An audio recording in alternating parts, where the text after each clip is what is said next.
आज के इस वीडियो में हम BHIE 144 के क्रम में ऐतिहासिक परंपरा की ओर के विषय को टॉपिक को पढ़ेंगे और समझेंगे। ये सभी टॉपिक एग्ज़ाम की दृष्टि से काफ़ी महत्वपूर्ण है, तो इस वीडियो को शुरू से लेकर अंत तक देखें और इस टॉपिक पे अपनी समझ और पकड़ बनाएं ताकि एग्ज़ाम में बनने वाले प्रश्न के उत्तर आप आसानी से दे सकें। तो चलिए शुरू करते हैं आज की इस वीडियो को। साथ ही अगर अभी तक आपने चैनल को सब्सक्राइब नहीं किया है तो चैनल को सब्सक्राइब करें, इससे हमारा हौसला बढ़ता है और हम और नए वीडियो लाने के लिए प्रेरित होते हैं। तो चलिए शुरू करते हैं आज के इस टॉपिक को। ऐतिहासिक परंपरा की ओर। ऐसे कई तरीके हैं जिनमें समाज अपने अतीत का प्रतिरूपण करते हैं। समाज अपने अतीत का कई रूपों में, जिस रूप में जो परंपरा अतीत में थी उस परंपरा को उसी रूप में आज भी वो निभाते आ रहे हैं। रोमिला थापर अतीत जिसका एक अमूर्त अर्थ में अनुभव किया जा सकता है तथा इसके प्रतिरूपण के बीच अंतर करती है। आरंभिक कालों में इस तरह के प्रतिरूपण ने उस तरह के आख्यान का रूप ग्रहण किया जिसका संबंध उन घटनाओं से था जो वर्तमान समय से पूर्व के समय में घटित मानी जाती है। जो हम आरंभिक कालों की बात करते हैं तो उस समय जो प्रतिरूपण किया गया था उससे पूर्व के इतिहासों का वह आख्यान के रूप में इतिहास का रूप हमें देखने को मिलता है, जिसका संबंध उन घटनाओं से था जो उस समय से पूर्व के समय में घटित मानी गई।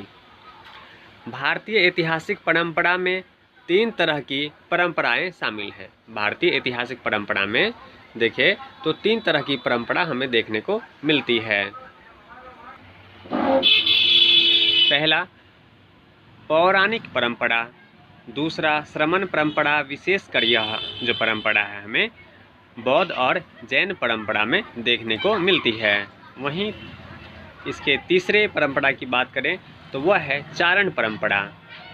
पौराणिक तथा श्रमण परंपराएं विशेष प्रशस्तिपरक लेखन का निर्माण करती है। जो पौराणिक तथा श्रमण परंपराएं हैं उसमें प्रशस्ति यानी किसी की प्रशंसा जो की जाती है, इस प्रकार के लेखन का निर्माण उसमें किया गया है। इसमें से प्रत्येक भिन्न व्याख्या प्रस्तुत करती है। ये जो परंपराएं हैं ये सभी अलग अलग तरीके से इतिहास की व्याख्या प्रस्तुत करती है। कुछ घटनाओं को प्रकाश में लाया गया तो कुछ अन्य घटनाओं को दबा दिया गया। इसमें परस्पर आदान प्रदान भी हुआ। प्रत्येक एक दूसरे की मौजूदगी से परिचित है, यद्यपि इसका इस तरह उल्लेख नहीं किया गया है। चरणों की परंपरा महाकाव्यों की आरंभिक रचनाओं तक पीछे जाती है। जो चारणों की जो परंपरा है वो जो महाकाव्य हम देखते हैं महाभारत रामायण, उसके आरंभिक रचनाओं से पीछे तक हमें देखने को मिलता है। यह चारण परंपरा बाद के समयों में भी एक उपधारा के रूप में प्रभावित रही। चारणों ने यह दावा किया कि वे उच्च प्रतिष्ठित कुलों की वंशावलियों को सूत्रबद्ध कर रहे थे जिन्होंने दूसरी सहस्त्राब्दी ईस्वी में ऐतिहासिक स्रोतों का निर्माण किया। जिन्होंने चारण परंपरा का निर्माण किया वे दावा करते हैं कि उन्होंने उच्च और प्रतिष्ठित जो कुल थी उनकी वंशावलियों को सूचीबद्ध किया, जिन्होंने दूसरी सहस्त्राब्दी ईस्वी में ऐतिहासिक स्रोतों का निर्माण किया।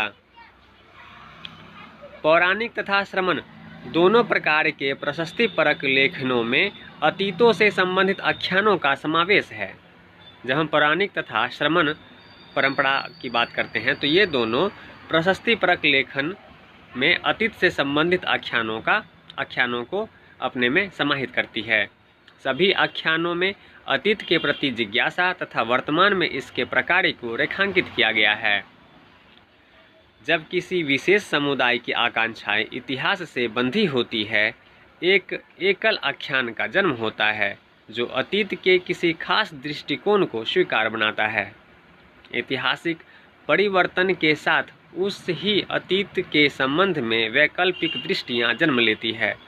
इसके बाद वे व्याख्याएं शामिल होती है तो बताती है कि क्यों कुछ आख्यान दूसरे आख्यानों की अपेक्षा अधिक सटीक थे। रोमिला थापर के अनुसार इतिहास के रूप में अतीत का पुनर्निर्माण हमेशा एक प्रतिरूपण भर होता है और निरपेक्ष सत्य नहीं हो सकता। प्राचीन भारत में इतिहास एक चक्रीय समय की धारणा से बंधा हुआ है। यह उस ईसाई यहूदी परंपरा से भिन्न है जो रेखीय समय पर आधारित है और जो इतिहास की विचार पद्धति में एक महत्वपूर्ण कारक होता है। जब हम आख्यान या जो परंपराओं की बात कर रहे हैं, वे किसी विशेष समुदाय की आकांक्षा से संबंधित हो सकती है। इस प्रकार से हम देखें तो ऐसे जो आख्यान या ऐसी रचनाएं हैं, ऐसी परंपराएं हैं, वो एकल आख्यान को जन्म देती है जो अतीत के किसी एक खास दृष्टिकोण के ऊपर निर्भर होती है या उसी परंपरा को अपनाती है। कुछ ऐतिहासिक परिवर्तन के साथ जो है अतीत के संबंध में वैकल्पिक दृष्टियां भी जन्म लेती हैं। इसके बाद जो है इस प्रकार की व्याख्याएं शामिल हो जाती हैं जो बताती है कि क्यों कुछ आख्यान एक दूसरे की अपेक्षा अधिक सटीक हैं। इसी क्रम में रोमिला थापर अपने विचार प्रस्तुत करती है। उसके अनुसार इतिहास के रूप में अतीत का पुनर्निर्माण हमेशा एक प्रतिरूपण भर होता है। जब हम इतिहास का निर्माण करते हैं तो इतिहास का वो मात्र एक प्रतिरूपण होता है कि इतिहास में कुछ ऐसा हुआ होगा। उसका सटीक विवरण देना बहुत ही मुश्किल है। एक प्रकार से हम कह सकते हैं कि जब हम इतिहास का निर्माण करते हैं तो अतीत का उसमें हम एक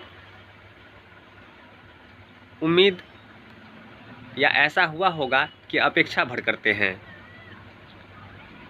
प्राचीन भारत में इतिहास एक चक्रीय समय की घटना से बंधा हुआ है, जबकि हम वहीं यहूदी और ईसाई परंपरा देखें तो वह रेखीय समय एक के बाद होती आ रही घटनाओं के आधार पे उनकी परंपरा आधारित है, जो इतिहास की विचार पद्धति में एक महत्वपूर्ण कारक है।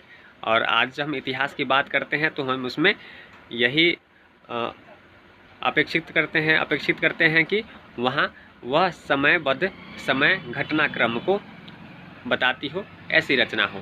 पर जो भारतीय इतिहास है वह चक्रीय समय की धारणा से बंधा हुआ है। उसमें एक समय के बाद एक नियमबद्ध तरीके से जो आज के इतिहास की दृष्टि से महत्वपूर्ण है उस प्रकार से रचना नहीं की गई है। तो आज की इस वीडियो में हमने इतिहास की परंपरा को पढ़ा और समझा। उम्मीद करते हैं आपको यह वीडियो समझ में आया होगा। तो ऐसे ही महत्वपूर्ण टॉपिक के साथ मिलते हैं अगले वीडियो में। तो चैनल को सब्सक्राइब करें, लाइक करें